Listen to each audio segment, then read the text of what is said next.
বিশ্বনবী বললেন, এই শুক্রবার হলো গুনাহ মাফের দিন। শুক্রবারে যদি কোনো ব্যক্তি গোসল করে, সুগন্ধি লাগিয়ে, নতুন কাপড় চোপড় পরিধান করে, গায়ের মধ্যে আতর মেখে, গাড়িতে না উঠে হেঁটে হেঁটে জুমায় আসতে হবে। কি করে?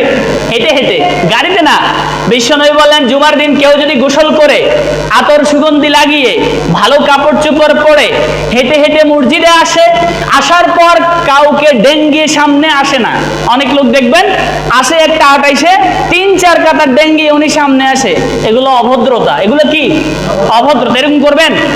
বিশ্বনবী বললেন, যারা মানুষকে ডেঙ্গিয়ে আসে না, মনোযোগ দিয়ে এক পাশে বসে যেখানে জায়গা পায় ওখানে বসে যায়, বসার পরে হুজুরের আলোচনা শুনে, বিশ্বনবী বললেন তার প্রতি কদমে আল্লাহ পাক তার গুনাহ ক্ষমা করে দেয়। সুবহানাল্লাহ বলেন। আল্লাহ পাক তার কি করে দেয়? কি গুনাহ ক্ষমা করে দেয়? আল্লাহ পাক আপনার পূর্বের জুমা থেকে আগামী জুমা পর্যন্ত যত গুনাহ হয়, আল্লাহ পাক বলে, বিশ্বনবী বলে, আল্লাহ পাক সেই গুনাহগুলো তোমার ক্ষমা করে দেয়। সুবহানাল্লাহ। যদি গোসল করে আতর সুগন্ধি লাগিয়ে কাপড় চোপড় পরে মসজিদে আসার পর কাউকে ডেঙ্গিয়ে সামনে না আসে, যেখানে জায়গায় পায় ওইখানেই বসে, মনোযোগ দিয়ে খতিব সাহেবের কথা শুনে, বিশ্বনবী বলে আল্লাহ পাক তার পূর্বের জুমা থেকে আগামী জুমা পর্যন্ত যে গুনাহ হবে, ওই সকল গুনাহ আল্লাহ পাক তার এই আমলের বিনিময়ে ক্ষমা করে দেয়। সুবহানাল্লাহ বলে।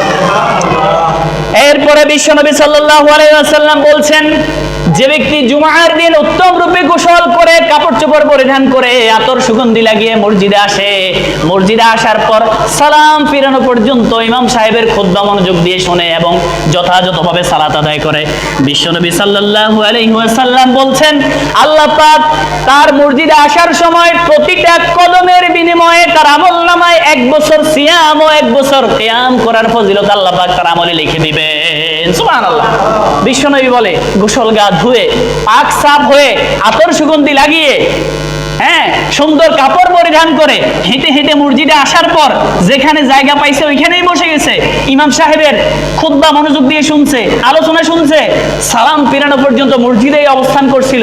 বিশ্বনবী বলে, আল্লাহ পাক তার আমলনামায় এই যে হেঁটে হেঁটে আসছিল প্রতিটা কদমের বিনিময়ে 1 বছর রোজা রাখা এবং 1 বছর নফল সালাত আদায় করার সওয়াব লিখে দিবেন। সুবহানাল্লাহ বলেন।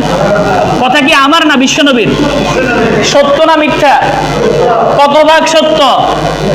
আওয়াজ করে বলেন, কত ভাগ সত্য? সুবহানাল্লাহ বিহামদি। তাইলে বেশি বেশি করে গুরুত্বের সাথে জুমার দিন মসজিদে আসবেন তো ইনশাআল্লাহ?